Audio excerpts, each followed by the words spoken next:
خواتین و حضرات السلام علیکم۔ آپ کا میزبان ڈاکٹر آصف جان آپ کو پروگرام نور حیات میں اور اپنے لاؤنج میں خوش آمدید کہتا ہے۔ آپ کو معلوم ہے کہ ہم مقدس لوکا کے انجیلی بیان کا سلسلے وار مطالعہ کر رہے ہیں۔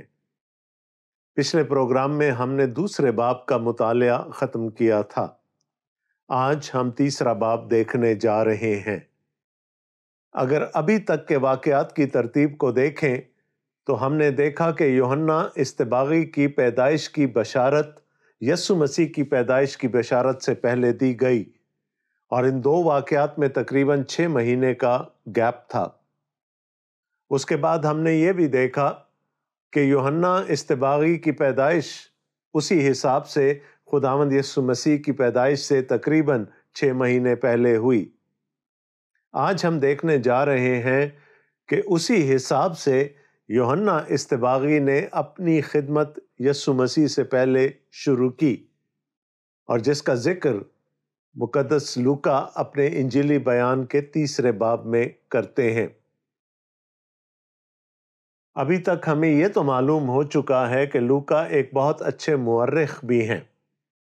جب وہ خداوند یسوع مسیح کی پیدائش کا ذکر کر رہے تھے دوسرے باب میں، تو انہوں نے اس کو تاریخی پس منظر میں بیان کیا، یعنی انہوں نے ہمیں چند تاریخی حقائق بتائے اور ہمیں یہ بتایا کہ ہم اس وقت کا تعین تاریخی طور پر کیسے کر سکتے ہیں جب خداوند یسوع مسیح کی پیدائش ہوئی۔ آج بھی ہم لوکا کی اسی خاصیت کو دیکھیں گے۔ وہ ہمیں بتاتے ہیں کہ تبریس قیصر کی حکومت کے 15ویں برس جب پینتوس پیلاطس یہودیہ کا حاکم تھا، اور ہیرودیس گلیل کا، اور اس کا بھائی فلپس اتوریا اور ترخونی تس کا، اور لسانیاس ابلینے کا حاکم تھا۔ یعنی حالات بدل چکے ہیں۔ وہ حقائق جو کہ خداوند یسوع مسیح کی پیدائش پر تھے وہ اب نہیں رہے۔ اس وقت ہیرودیس اگستس قیصر روم تھا، لیکن اس وقت تک آتے آتے قیصر اگستس کی موت ہو چکی ہے، اور اب ان کی جگہ قیصر تبریاس روم کا حاکم ہے۔ اور اگر ہم تاریخی طور پر دیکھیں تو یہ 27 یا 28 سنہ عیسوی کا واقعہ ہے۔ لوکا ہمیں صرف ایک ہی حقیقت بتا کر بات ختم نہیں کرتے۔ وہ کہتے ہیں کہ اس زمانے میں پینتوس پیلاطس یہودیہ کا حاکم تھا، اور ہم جانتے ہیں کہ خداوند یسوع مسیح کی پوری زمینی خدمت کے دوران، حتیٰ کہ ان کے موت کے وقت بھی پینتوس پیلاطس ہی یہودیہ کا گورنر تھا۔ اس کے بعد وہ ہمیں یہ بھی بتاتے ہیں کہ ہیرودیس اعظم بھی انتقال کر چکے ہیں، اور ان کی سلطنت ان کے موت کے بعد 3 حصوں میں، ان کے بیٹوں کے شمار کے مطابق 3 حصوں میں تقسیم ہو گئی تھی، جن میں سے 2 بیٹوں کا ذکر ہمیں لوکا یہاں پر کرتے ہوئے نظر آتے ہیں۔ اس کے بعد لوکا ہمیں یہ بتاتے ہیں کہ حنا اور قیافہ سردار کاہن تھے، اور اس وقت خدا کا کلام بیابان میں زکریا کے بیٹے یوحنا پر نازل ہوا۔ تو تاریخی حقائق بتانے کے ساتھ ساتھ وہ ہمیں یہ بھی بتاتے ہیں کہ خدا کی ہیکل میں اس وقت کیا ہو رہا تھا۔ تاریخی طور پر جب کوئی سردار کاہن کے عہدے پر فائز ہوتا تھا تو وہ تا حیات سردار کاہن رہتا تھا، لیکن رومی حکومت کے آتے ہی یہ قانون بدل دیا گیا، اور اس کے بعد یہ کہا گیا کہ کوئی سردار کاہن 1 سال سے زیادہ مدت کے لیے سردار کاہن نہیں رہے گا۔ رومی یہ نہیں چاہتے تھے کہ کوئی شخص اتنا طاقتور ہو جائے کہ وہ ان کی حکومت کے لیے چیلنج بن سکے۔ یہاں پر 2 شخصیات کا نام ہمیں بتایا جا رہا ہے، حنا اور قیافہ۔ حنا سسر تھا، قیافہ اس کا داماد تھا۔ اس وقت میں قیافہ سردار کاہن تھا، لیکن حنا چونکہ ایک بہت ہی اثر و رسوخ رکھنے والا شخص تھا، اس کی رائے کو اب بھی بہت اہمیت دی جاتی تھی، اور مشکل مسائل میں اس سے رائے پوچھی جاتی تھی۔ تو یہ ساری باتیں بتانے کے بعد لوکا ہمیں یہ بتاتے ہیں کہ اس تاریخی پس منظر میں، ان تاریخی حقائق کے پس منظر میں، یوحنا استباغی یعنی یوحنا بپتسمہ دینے والے نے اپنی خدمت کا آغاز کیا، اور خدا کا کلام ہمیں بتاتا ہے کہ یوحنا پرانے عہد کا آخری نبی تھا، اور اس کا انٹروڈکشن بھی انجیلی بیانات میں اکثر انہی الفاظ میں ہوا، جیسا کہ لوکا کرتے ہیں۔ وہ بتاتے ہیں اس وقت خدا کا کلام بیابان میں زکریا کے بیٹے یوحنا پر نازل ہوا۔ یہ بالکل اسی طرح سے ہے جیسے کہ پرانے عہد نامہ میں نبیوں کا تعارف کروایا جاتا تھا۔ پرانے عہد نامے میں بھی نبیوں کا تعارف ایسے ہی کرایا جاتا تھا کہ ہمیں نبی کا نام بتایا جاتا تھا، اس کے باپ کا نام بتایا جاتا تھا، تقریباً وہ محل وقوع بتائے جاتے تھے جس میں خداوند کا کلام اس نبی کو ملتا تھا۔ اسی طرح یہاں پر بھی محل وقوع کا ذکر کر کے لوکا ہمیں بتاتے ہیں کہ خدا کا کلام ایک نبی ہوتے ہوئے یوحنا بپتسمہ دینے والے کو ملا۔ اب ہم جانتے ہیں کہ یوحنا زکریا کا بیٹا ہے اور زکریا کاہن تھا، تو بغیر کسی پس و پیش کے یوحنا بھی ہیکل میں کاہن لگ چکا ہوتا اس عمر تک آتے آتے، لیکن یوحنا کے بارے میں یہاں ہمیں بتایا جا رہا ہے کہ وہ ان ساری چیزوں سے بہت دور بیابان میں رہا کرتا تھا۔ وہ اپنے آپ کو اس خدمت کے لیے تیار کر رہا تھا جو اس کو دی جانی تھی، یعنی کہ جب یہوہ خود اتر کر آئے، جب خداوند یسوع مسیح اس دنیا میں آئے تو وہ ان کے لیے راہ استوار کرے اور ان کے آنے کا اعلان کر سکے۔ اور یوں لکھا ہے کہ جب وہ بیابان ہی میں تھا تو خدا کا کلام اس پر نازل ہوا، اور جو کچھ اس نے کرنا شروع کیا اس سے ہم اندازہ کر سکتے ہیں کہ کیا کلام اس کو ملا ہوگا۔ خداوند کے کلام میں لکھا ہے، اور وہ یردن کے سارے گرد و نواح میں جا کر گناہوں کی معافی کے لیے توبہ کے بپتسمے کی منادی کرنے لگا۔ اور یہ بالکل ویسے ہی ہوا جیسا کہ پرانے عہد نامہ میں یوحنا سے متعلق پیش گوئی کر دی گئی تھی، اور لوکا بھی اس کی طرف اشارہ کرتے ہیں، جیسا یسایہ نبی کے کلام کی کتاب میں لکھا ہے کہ بیابان میں پکارنے والے کی آواز آتی ہے کہ خداوند کی راہ تیار کرو، اس کے راستے سیدھے بناؤ۔ ہر ایک گھاٹی بھر دی جائے گی اور ہر ایک پہاڑ اور ٹیلہ نیچا کیا جائے گا، اور جو ٹیڑھا ہے سیدھا اور جو اونچا نیچا ہے ہموار راستہ بنے گا، اور ہر بشر خدا کی نجات دیکھے گا۔ لوکا ہمیں بتاتے ہیں کہ یہ سب کچھ خدا کے بڑے منصوبہ کے تحت، خدا کے پلان کے مطابق ہو رہا تھا، اور وہ پلان تھا بنی نوع انسان تک خدا کی نجات کے پہنچنے کا۔ یوحنا بیابان میں رہا، اپنے آپ کو تیار کرتا رہا اس خدمت کے لیے جو اس کو دی جانی تھی، اور وہ خدمت وہی خدمت تھی جس کے بارے میں خدا اپنے نبیوں کے ذریعے سے پرانے عہد نامے میں بتا چکا تھا۔ ایک دفعہ پھر لوکا ہماری توجہ ان آیات کی طرف کرواتے ہیں جو کہ یسایہ نبی کے صحیفے کے 40ویں باب میں درج ہیں۔ بیابان میں پکارنے والے کی آواز، کوئی ایک ایسی شخصیت جو کہ چلا چلا کر بیابان میں یہ اعلان کر رہی ہے کہ خدا خود اپنے لوگوں کو بچانے کے لیے آنے والا ہے، بلکہ آیا چاہتا ہے۔ یسایہ نے یہ پیش گوئی بابل کے اسیروں کے بارے میں کی تھی کہ جب خدا خود اترے گا اور ان کو بابل کی اسیری میں سے نکال لائے گا۔ اس زمانے میں اگر کسی بادشاہ کو اپنی بادشاہت میں، اپنی رعیت میں کہیں جانا ہوتا تھا تو پہلے ہرکارے بھیجے جاتے تھے، وہ جا کر اعلان کرتے تھے کہ بادشاہ وقت آنے والے ہیں، ان کے لیے تمام راستے ہموار کر دیے جائیں، ہر ایک گھاٹی بھر دی جائے، ہر ایک نشیب بھر دیا جائے، ہر ایک چوٹی کو پست کر دیا جائے، کیونکہ بادشاہ سلامت خود آنے والے ہیں۔ یہاں پر تو دو جہاں کا بادشاہ آنے والا تھا، تو وہی کچھ ہوا۔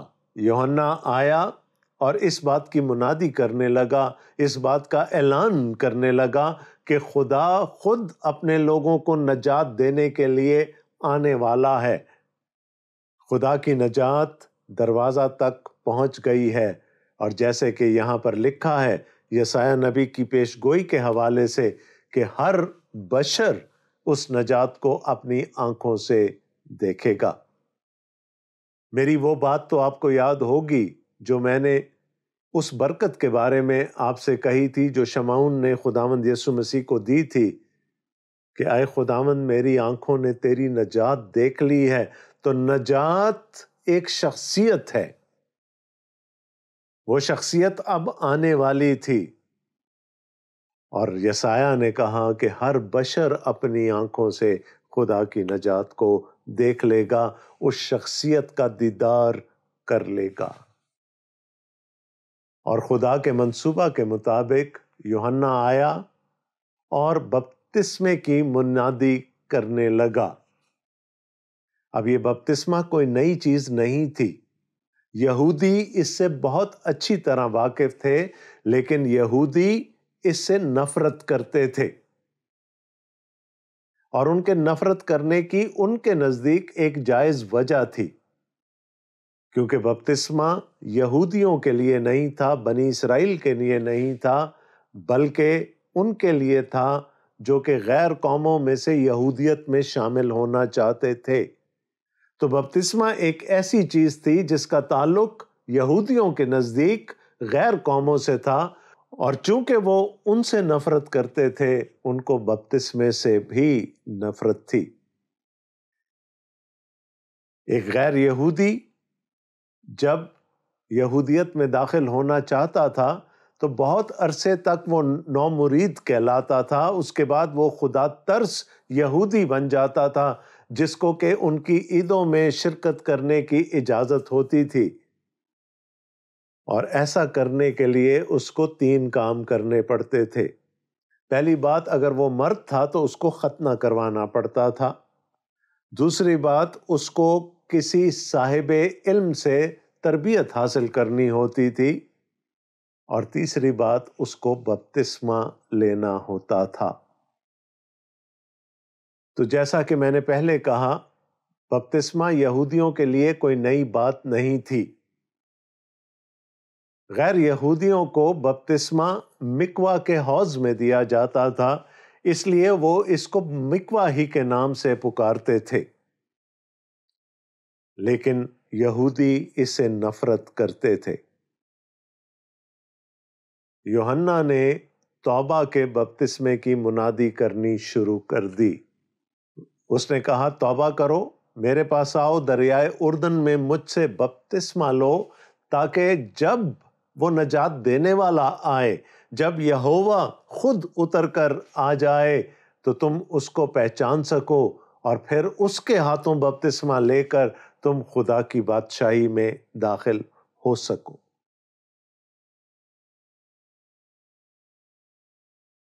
یوحنا ایک خاص کام کرنے کے لیے اس دنیا میں آیا تھا، اور وہ خاص کام یہ تھا کہ جب منجی دو عالم، اس دو جہاں کا نجات دہندہ اس دنیا میں آئے تو وہ اس کو انٹروڈیوس کرا سکے، وہ دنیا سے اس کا تعارف کرا سکے، بلکہ پہلے سے لوگوں کو ان کے لیے تیار کروا سکے۔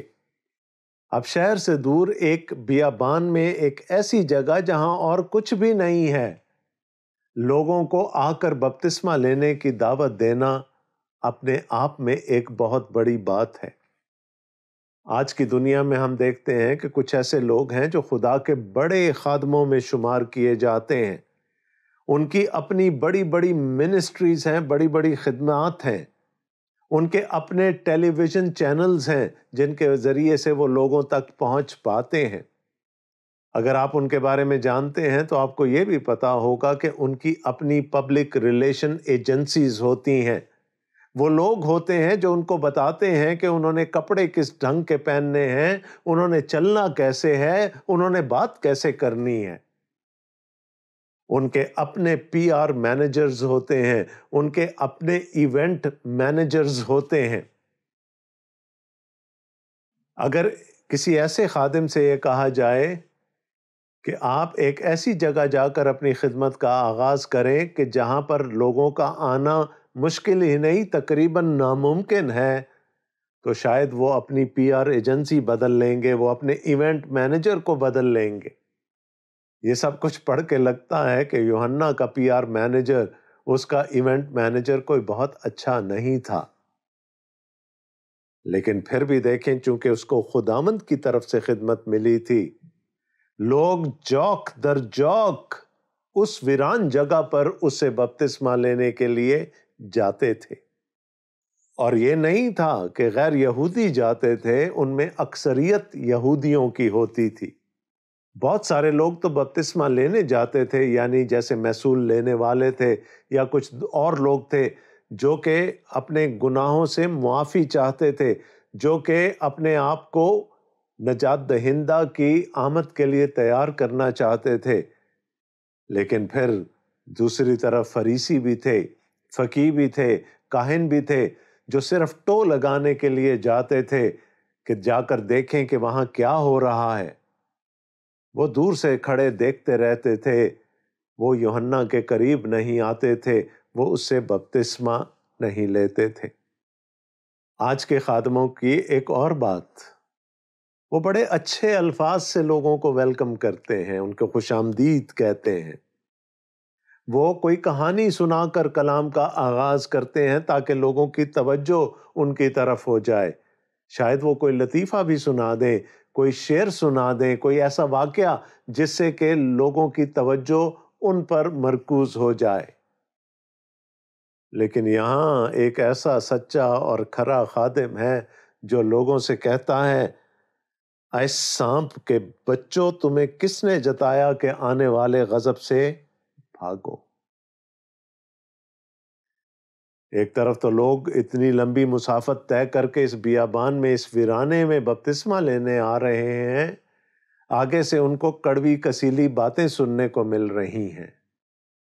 وہ ان کو یہ نہیں کہہ رہا، آئیے آئیے، آج آپ کتنے اچھے لگ رہے ہیں، آپ خداوند کی حضوری میں آئے ہیں۔ وہ یہ کہہ رہا ہے، آئے سانپ کے بچوں، آئے افعی کے بچوں۔ اور وہ ان سے کہہ رہا ہے، تمہیں کس نے جتا دیا کہ آنے والے غضب سے بچو؟ اور تم اگر خدا کے غضب سے بھاگنا چاہتے ہو اور میرے پاس آ ہی گئے ہو تو پھر توبہ کے موافق پھل لاؤ، اور اپنے دلوں میں یہ کہنا شروع نہ کرو کہ ابراہیم ہمارا باپ ہے، اس لیے ہم تو خدا کی نجات میں شامل ہیں۔ اس نے کہا توبہ کرو، واپس پھر جاؤ خدا کی طرف اور توبہ کے موافق پھل لاؤ، اور یہ نہ کہنا مجھے اب کہ ہم ابراہیم کی اولاد ہیں اس لیے ہمیں تو بپتسمے کی ضرورت ہی نہیں، ہمیں تو گناہوں کی معافی کی ضرورت ہی نہیں، کیونکہ خدا نے ہمیں چن لیا ہے تاکہ ہم اس کی بادشاہی کے وارث ہوں۔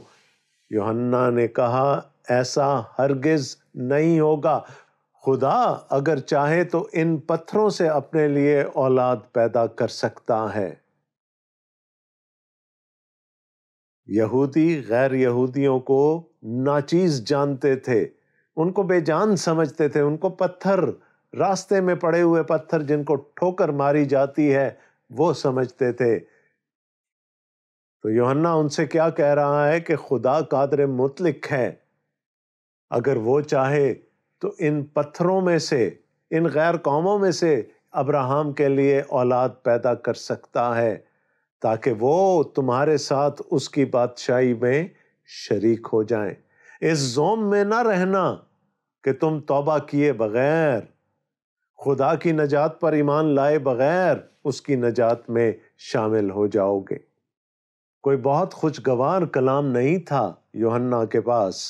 وہ کہتا ہے، اور اب تو درختوں کی جڑ پر کلہاڑا رکھا ہے، بس جو درخت اچھا پھل نہیں لاتا وہ کاٹا اور آگ میں ڈالا جاتا ہے۔ لوگوں نے اس سے پوچھا، پھر ہم کیا کریں؟ اس نے جواب میں ان سے کہا، جس کے پاس 2 کرتے ہوں وہ اس کو جس کے پاس نہ ہو بانٹ دے، اور جس کے پاس کھانا ہو وہ بھی ایسا ہی کرے۔ وہ خدا کے غضب کی طرف نشاندہی کر رہا ہے، درخت کی جڑ پر کلہاڑا رکھا ہے۔ وہ یہودیوں سے مخاطب ہے کہ قوم بنی اسرائیل کی جڑ پر کلہاڑا رکھا ہوا ہے، وہ خدا کی عدالت سے نہیں بچ پائیں گے۔ جو درخت اچھا پھل نہیں لاتا وہ کاٹا اور آگ میں ڈالا جاتا ہے۔ تو لوگوں نے پوچھ لیا کہ پھر ہم کیا کریں، ہم کیسے خدا کے غضب سے بچ سکتے ہیں؟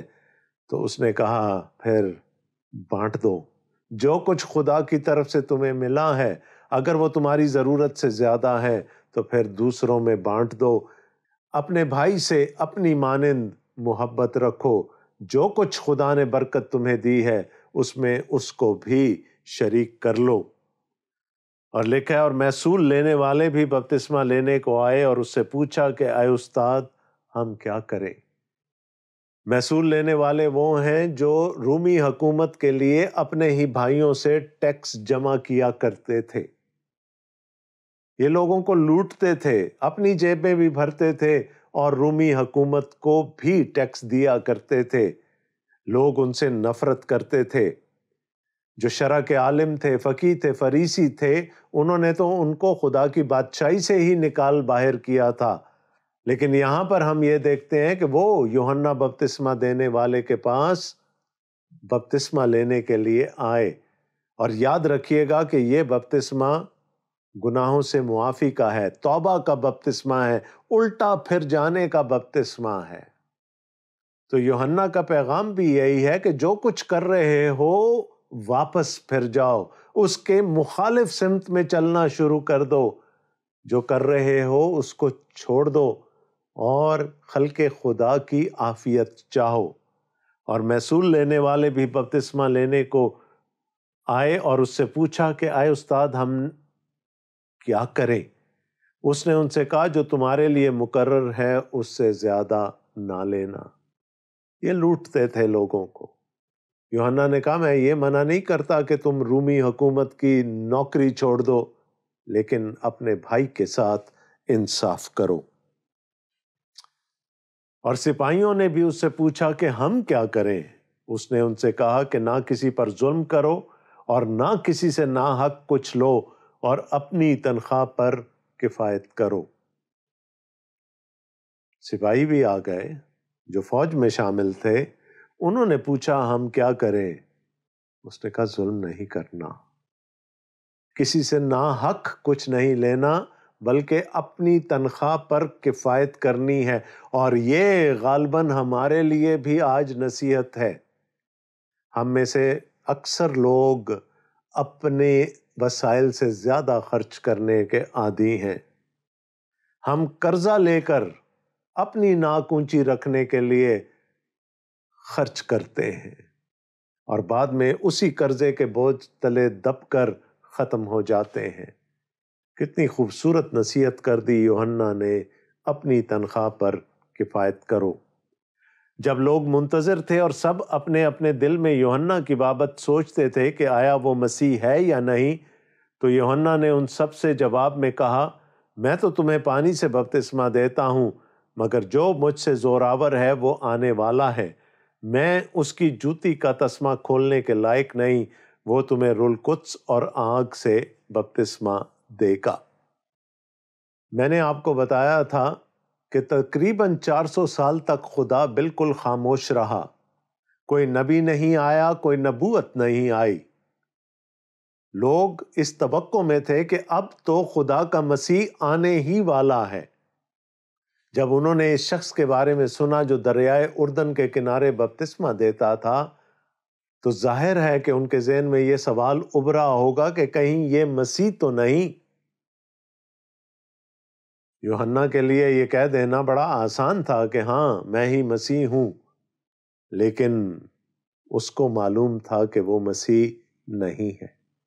اس نے کہا وہ میرے بعد آتا ہے، آ رہا ہے، میں اسی ہی کا اعلان کرنے کے لیے آیا ہوں، میں اسی ہی کی آمد کے لیے تمہیں تیار کرنے کے لیے بھیجا گیا ہوں۔ وہ آنے والا ہے۔ اور کیا فرق ہے اس میں اور مجھ میں پرانے عہد کا نمائندہ ہوں، وہ نیا عہد لے کر آنے والا ہے۔ اور جیسے کہ پرانے عہد سے نیا عہد بہتر ہے، اسی طرح پرانے عہد کے ضامن سے نئے عہد کا ضامن بھی بہتر ہے۔